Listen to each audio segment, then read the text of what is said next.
In this next section, we're going to look at the other quality of an image. That could be an interesting subject or a compelling story or a fleeting moment. Incorporating one of these elements into your photos is going to take them beyond good. This is usually the wow factor. First, let's look at interesting subjects. Finding interesting subjects to take pictures of is one of the more difficult aspects of a good photo. It relies on external factors as much as it relies on your ability to know or notice an interesting subject. What makes an interesting subject is pretty subjective to each person. I think that the ambiguity might actually be a strong suit of this element because as a photographer, you can show people what it is that you find interesting. People will come to really appreciate the work that you do based on this element. The more that you photograph, the more that your perspective really starts to shine through in your work. Hopefully at some point you find yourself inspired by something,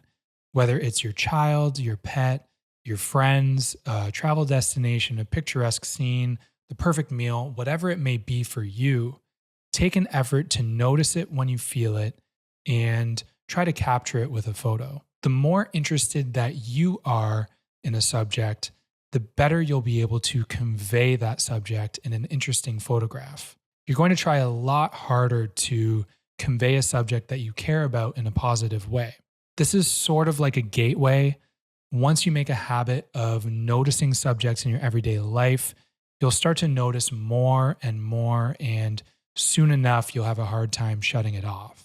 This next concept is, again, one of the more difficult techniques to really harness in photography, but I think that anyone who can tap into presence will have a better chance at capturing stories. Storytelling can be fabricated in something like conceptual photography, or it can be captured organically by an observing eye. Before you can tell a story, you need to know the story. This may require prior research or simply a deeper awareness of the present moment. Both of these things will guide you to knowing which elements are necessary in your image to tell the story of a given moment to the viewer of your image. In my wedding photography, I am constantly evaluating what's happening in front of me.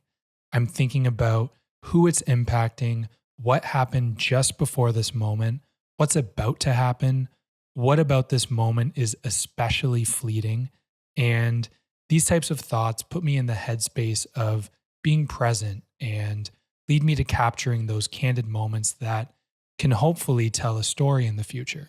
When it comes to actually taking a picture of these moments, I find that it's a matter of positioning yourself in the right spot and including the right elements in the frame. This could be someone's reaction along with the thing that they're reacting to, all in the same frame. In order to capture more authentic stories in your everyday life, perhaps at a special event, always be present and ready. Have your iPhone accessible and set up to quickly snap a photo when that moment happens. Use live photos and burst to your advantage if a moment happens really quickly. Don't be afraid to engage with your subjects in order to provoke certain responses. This could sometimes be saying something to a group of people that you know will get a laugh, or directing someone to say or do something that you know will provoke someone else's response. All of these little things can make for good photos and good memories on their own. The iconic street photographer Henri Cartier-Bresson coined the term the decisive moment in his book by the same title, originally published in 1952. Bresson is talking about moments where natural elements fall in perfect balance. This could be the way that a crowd of people open up to reveal what they're all looking at, or a bird flying perfectly into frame, or an element crossing through the frame at just the right time. This lies at the intersection of composition and storytelling. This technique requires an intuition of sorts. It requires you to observe the world around you and anticipate when things may happen to create a special moment. You can use this technique in your iPhone photography by finding your composition and waiting patiently for a moment to happen in your frame.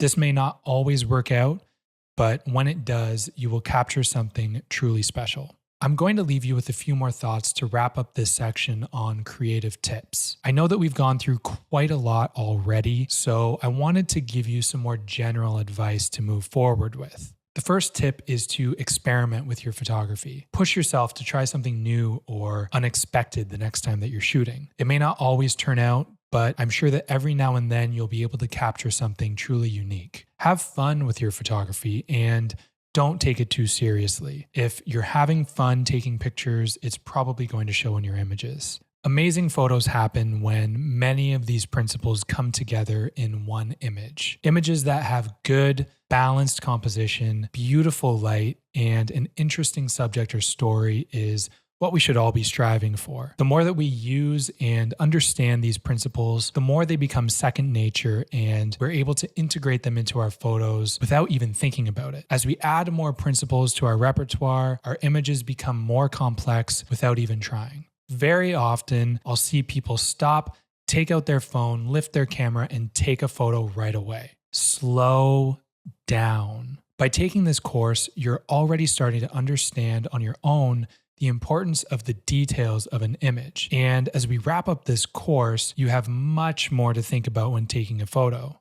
Be more mindful about the image that you're capturing and take your time. There's really no rush. The focused photographer is always observing and anticipating. Take notice of the world around you and what's piquing your interest. It's often only a few steps away to a better photo. You're well on your way to making a better photo if you can remember to ask yourself these questions before clicking shutter. Is the light hitting my subject right? Is the focus attention on my subject? Is the photo cluttered with any unnecessary elements? Is this the best viewpoint? And just remember that learning how to take better photos is a process. It takes time.